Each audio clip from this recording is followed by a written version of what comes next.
እንደምን አላችሁ የተወደዳችሁ። ትላንት በተደረገ የአውሮፓ ሻምፒዮንስ ሊግ ጨዋታ አርሰናል በሜዳውና በደጋፊ ፊት በፓሪስ ሴን-ዠርማ ተሸንፏል። የአሰልጣኝ ሉዊስ ኤንሪኬ ልጆች አሁንም የሚያቆማቸው የጠፋ ይመስላል። በተለይ በመጀመሪያው አጋማሽ የመጀመሪያዎቹ 25 ደቂቃዎች ውስጥ ያሳዩት ፐርፎርማንስ እጅግ በጣም ድንቅ የሚባል ነበር። ስለዚህ አርሰናል በቀጣይ ወደ ፈረንሳይዋ ዋና ከተማ ፓሪስ ሲጓዝ የአንድ ጎል ልዩነት ብልጫ ተወስዶበት ጭምር ወደ ፓሪስ የሚያቀና ይሆናል ማለት ነው። የትላንት ጨዋታ መልኩ ምን ይመስል ነበር የሚለውን እስቲ እንመልከት።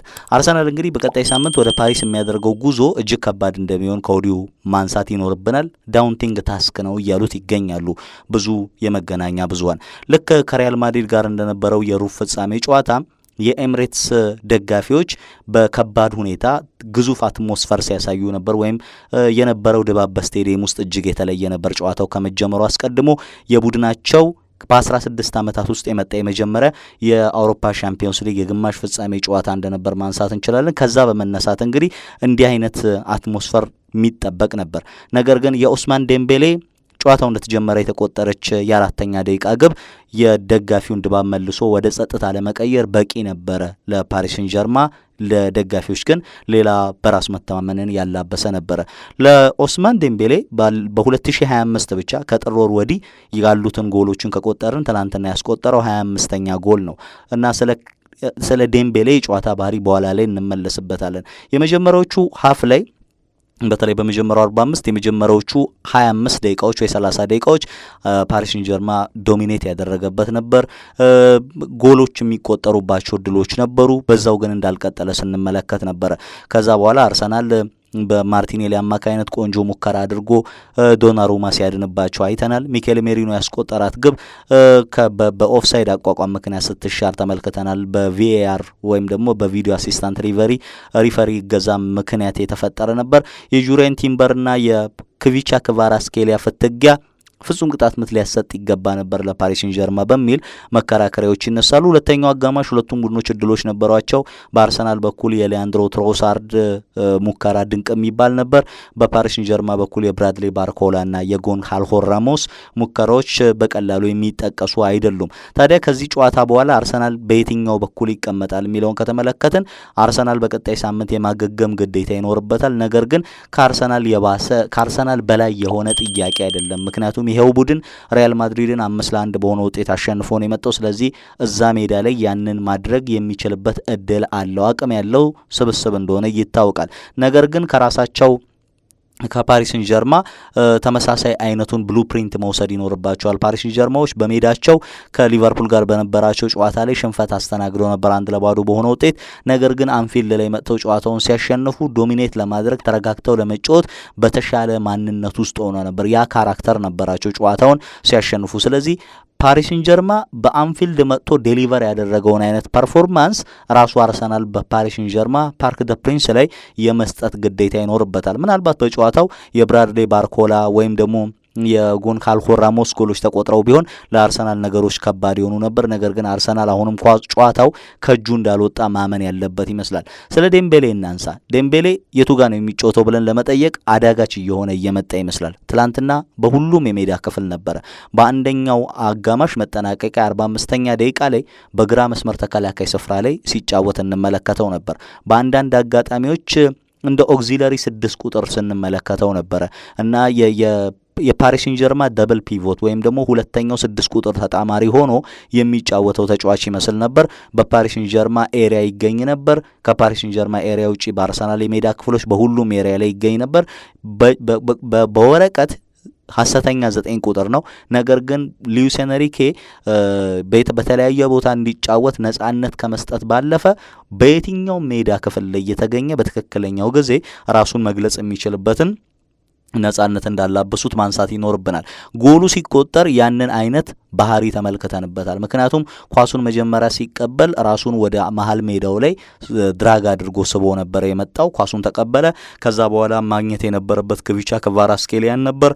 ክቫራትስኬሊያን ካገኘ በኋላ ድጋሚ በአርሰናል የሜዳ ክልል ላይ ሳጥን ውስጥ ተገኝቶ ያችን ግብ አስቆጥሯል። አርሰናል ይሄን ሊመጣ እንደሚችል ቀድሞ መረዳት ነበረበት። በተለይ ደግሞ ተጫዋቹ ከዚህ ቀደም በሊቨርፑል ጨዋታ ላይ ያደረገውንም ነገር ከተመለከተን የመጀመሪያው ጎል ሲቆጠር የፓሪስ ሴን ጀርማ በተመሳሳይ አይነት ባህሪ ውስጥ ሆኖ ነው ራሱን ወደዚህኛው ሜዳ ሳብ በማድረግ ነበር ይህንን ነገር ለመጨረስ የሞከረው። ይሄንን አይነት የጎል መንገድ ፓሪስ ሴን ጀርማዎች በተደጋጋሚ ሲያደርጉት ይስተዋላል። ዴምቤሌ አሁን 32 ጎሎችና 11 አሲስቶች አሉት በዚህ የውድድር ዘመን ብቻ። ይሄ በአውሮፓ ሻምፒዮንስ ሊግና በሁሉም ውድድሮች የተመዘገቡ ናቸው እና በዚህ ዓመት ምን ያህል እንደተሻሻለ ማሳያ ይመስላል። በተለይ ከውሳኔ ጋር በተያያዘ ተመልክታችሁ ከሆነ ከሊቨርፑል ጋር በነበረው ጨዋታ ላይ ኳሱን ከመሃል ሜዳ ላይ በጥልቀት ከመጣ በኋላ ተቀብሎ ወደ ብራድሌ ባርኮላ ነበር ኳሱን መልቀቅ የቻለው። ከብራድሊ ባርኮላ ኳስ በኋላ ደግሞ ድጋሚ ወደ ሳጥኑ ውስጥ ገብቶ ኳሱን ሲጨርሰው ትመለከታላችሁ። ትላንትናም በአርሰናል ጨዋታ ላይ ኳሱን ከኔቬስ ለመቀበል መሃል ሜዳው ድረስ መምጣት ነበረበት። ከተቀበለ በኋላ ወደ ቀኝ መስመር በመውሰድ ኳሱን ለክቪቻ ክቫራትስኬሊያ ነበር መስጠት የቻለው። ያንን ኳስ ቲምበር ብቻ ሳይሆን ራይስም ወደ ክቪቻ ክቫራትስኬሊያ በመሄድ ኳሱን ለማራቅ ወይም ደግሞ ለማዳን ጥረት አድርገው ነበር። ኋላ ላይ ግን ዴምቤሌ ጋር ነበር መልሶ መስጠት የቻለው። በዚህ አይነት ፓተርን ጎሎችን ማስቆጠር ዋነኛ መገለጫቸው እየሆነ እንዳለ ሁለቱን ምሳሌዎችን አቀረብኩኝ እንጂ ሌሎችም ጨዋታዎችን እንደ ምሳሌ መውሰድ የሚኖርብን ይሆናል። ሌላው ማንሳት ያለብን ዶናሩማ ነው። ዶናሩማ ትላንትናም ልዩነት ፈጣሪው ነበር። ልክ በሌሎች ጨዋታዎች በአስቶን ቪላ ወይ በሊቨርፑል ጨዋታ ላይ እንዳየናቸው አይነት ልዩነት ፈጣሪ ሴቮች ነበሩት። ልክ እንደ ዳቪድ ራያ አይነት ግብ ጠባቂ አይደለም። የራሱን ሳጥን ብቻ የሚጠብቅ ብቻ አይደለም። ዳቪድ ራያ ከራሱ የሳጥን ክልል ውጭ ወጥቶ ኳስ ቦል ዲስትሪቢዩት ሲያደርግ ትመለከቱታላችሁ። አርሰናል በሚጨነቅበት ጊዜ የአርሰናልን የቁጥር ብልጫ ለመስጠት ከራሱ ግብ ክልል በተደጋጋሚ ይወጣ ነበር። ያ አይነት ግብ ጠባቂ አይደለም ዶናሩማ። ግን በራሱ ግብ ሳጥን ውስጥ የራሱን ሳጥን እንዴት መጠበቅ እንዳለበት ማንሳት እንችላለን። በተለይ ለፓሪስ ሴን ጀርማ ለሊጓኑ ክለብ ማለት ነው የመጨረሻው አፕግሬድ እንደሚሆን ማንሳት ይቻላል። እንደዚህ አይነት የራሱን ሳጥን በአግባቡ መጠበቅ የሚችል ግብ ጠባቂ ያስፈልጋቸው ነበር። ፐዝላቸውን እንደደፈኑበት እርግጠኛ የሚሆኑት በዚህ ዓመት ዋንጫውን ማሳካት የሚችሉ ከሆነ ነው። ተመልክታችሁ ከሆነ በአንፊልድ የነበረው ጨዋታ ላይ የሱ ድንቅ ብቃት አስፈላጊ ነበር። የፔናልቲ ሴቮች ነበሩት ቡድኑን ወደ ቀጣዩ ዙር ለማሳለፍ።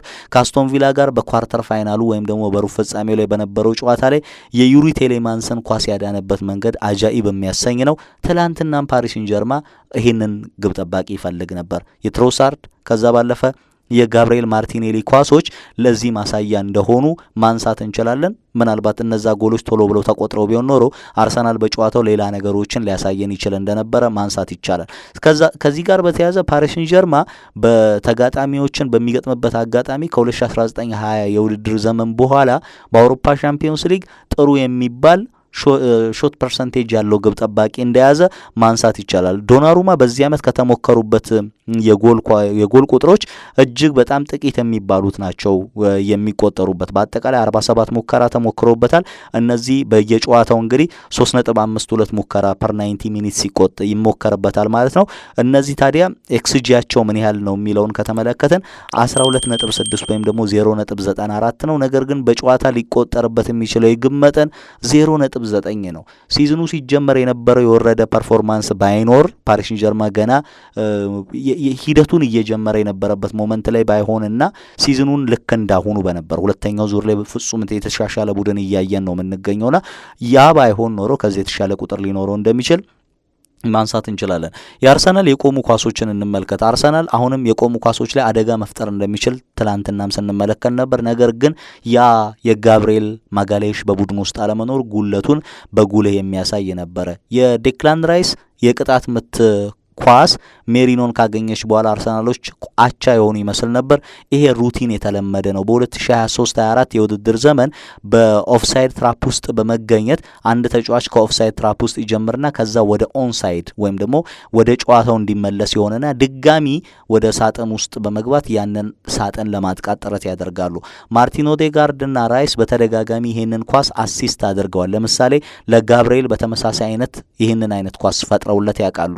ኖርዌጂያኑ ማርቲን ኦዴጋርድ ለጃኮብ ኪቪዮር ከክሪስታል ፓላስ ጋር 2-2 በተለያዩበት ጨዋታ ላይ ተመሳሳይ አይነት ክሮስ አድርጓል። እንዲህ አይነት ሩቲኖች ፋይን ማርጂን መፍጠር ይችላሉ ተብሎ ስለሚታመኑ አርሰናል ይሄንን ነገር ለመጠቀም ጥረት ያደርጋል። ነገር ግን ትላንትና በጥቂት ሚኒማል በሚባል ወይ ኦፍሳይድ ተብሎ ተይዟል። አንዳንድ ጊዜ እድለኛነትንም የሚፈልግ ይመስላል እንዲህ አይነት ነገር። ግን ያ የሴት ፒስ ሩቲን በጣም አስገራሚ የሚባል እንደነበር ማንሳት እንችላለን። አርቴታ ከጨዋታው በኋላ በጨዋታው ውጤት እንደተበሳጨ ገልጿል። በጣም ጥሩ የምንችለውን ሁሉ ነገር አድርገናል። የመጀመሪያዎቹን 15 ደቂቃዎች ሞመንተም ለማግኘት ዶሚኔት ለማድረግ ተቸግረን ነበር። የእነሱ ያስቆጠሩት ግብ የግለሰብ ኳሊቲን የሚያሳይ ነው። በእንዲህ አይነት ጨዋታዎች ላይ ልዩነቱ ይሄኛው አይነት ነጥብ ነው በማለት ገልጾታል። ቢያንስ ያቻ ውጤት አለማስመዝገባችን ዲስአፖይንት እንዳደረገው ሲያነሳ ነበር። የጎሉ ያስቆጠሩበት መንገድ በጣም ታይሚንጋቸውን የሚያሳይ ነው። በጣም ስሞል የሚባሉ ማርጂኖች ናቸው ብሏል። ማርቲኔሊ ለምሳሌ ማስቆጠር ይችል ነበር፣ ትሮሳርድ በተመሳሳይ እና እንደዚህ አይነት ማርጂኖችን ነው በሰሚ ፋይናል ላይ ቡድኖችን ከውድድር ውጭ የሚያደርገው። ይሄ ገና ሀፍ ታይም ነው። ወደ ቀጣዩ ዙር ለማለፍና ፍጻሜው ላይ ለመገኘት ትልቅ እድል አለን ብለዋል። በቀጣይ አርሰናል ቅዳሜ ዕለት ቦርንማውዝን ልክ ቅዳሜ ዕለት የሚገጥም ይሆናል። ከዚህ ጨዋታ በማስከተል እንግዲህ ወደ ፓርክ ደ ፕሪንስ አምርቶ አርቴታ የእግር ኳስ ሕይወቱን የጀመረበት ቦታ ላይ ፓሪስን የሚገጥም ይሆናል። ምን ያሳዩናል የሚለው ከወዲሁ በጉጉት የሚጠበቅ ነው የሚሆነው። የትላንትናው ጨዋታ ግን ለአርሰናል በሽንፈት የተደመደመ ሆኖ አልፏል።